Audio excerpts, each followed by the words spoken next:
Friends, ఇప్పుడే అందిన వార్త. ఆధారాలతో దొరికిన ముఖ్యమంత్రి బిగిస్తున్న ఉచ్చు. వివరాలు వీడియోలో తెలుసుకుందాం. వీడియో పూర్తిగా చూడండి. అలాగే తప్పకుండా లైక్ చేయండి. మరిన్ని అప్డేట్స్ కోసం ఛానల్ వెంటనే సబ్స్క్రైబ్ చేసుకోండి. వివరాల్లోకి అయితే వెళ్ళిపోదాము. ఆర్జీ కార్ కేసులో సీఎం మమతా బెనర్జీ చుట్టూ బిగిస్తున్న ఉచ్చు. ఆర్జీ కార్ ఆసుపత్రి ఉదంతం పశ్చిమ బెంగాల్ సీఎం మమతా బెనర్జీ చుట్టూ ఉచ్చు బిగిస్తోంది. వైద్యురాలిపై జరిగిన దారుణానికి బాధ్యత వహిస్తూ సీఎం మమతా బెనర్జీ రాజీనామా చేయాలనే డిమాండ్లు ఇప్పుడు రోజురోజుకి పెరిగిపోతున్నాయి.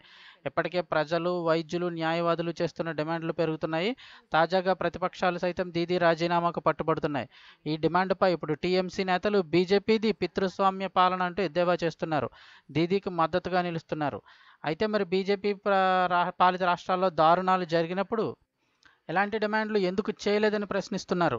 బీజేపీ నేతలు ముఖ్యమంత్రులుగా ఉన్న రాష్ట్రాల్లో చాలా దారుణాలే జరిగాయి. కానీ పశ్చిమ బెంగాల్ సీఎంగా ఉన్న మమతా బెనర్జీని ఎందుకు రాజీనామా చేయాలని డిమాండ్ చేస్తున్నారని పశ్చిమ బెంగాల్ మంత్రి చంద్రిమా భట్టాచార్య ప్రశ్నించారు. బీజేపీది పితృస్వామ్య పాలన ఇలాగే ఉంటుందని అన్నారు. రాష్ట్రంలో కల్లోలం సృష్టించేందుకు బీజేపీ అలాగే ఏబీవీపీ పన్నాగం పన్నాయని, పోలీసులు యూనిఫామ్లో ఉన్న అనుమానితులు కాల్పులు జరిపేందుకు కుట్రలు పన్నారు. పోలీసు యూనిఫామ్లో ఉన్న అనుమానితులు ఇక పరీక్షల సమయంలో ఇలాంటి ఆందోళన చేయమంటే చేస్తారా అని భట్టాచార్య ప్రశ్నించారు. రాబందు రాజకీయాలతో రాష్ట్రంలో అల్లర్లు సృష్టించేందుకు ప్రయత్నం జరుగుతోంది అంటూ భట్టాచార్య ఆగ్రహం వ్యక్తం చేశారు. అయితే టీఎంసీ నేతల వ్యాఖ్యల్ని బీజేపీ స్పందించింది. ర్యాలీలో ఎటువంటి ప్రమేయం లేదని ఖండించింది.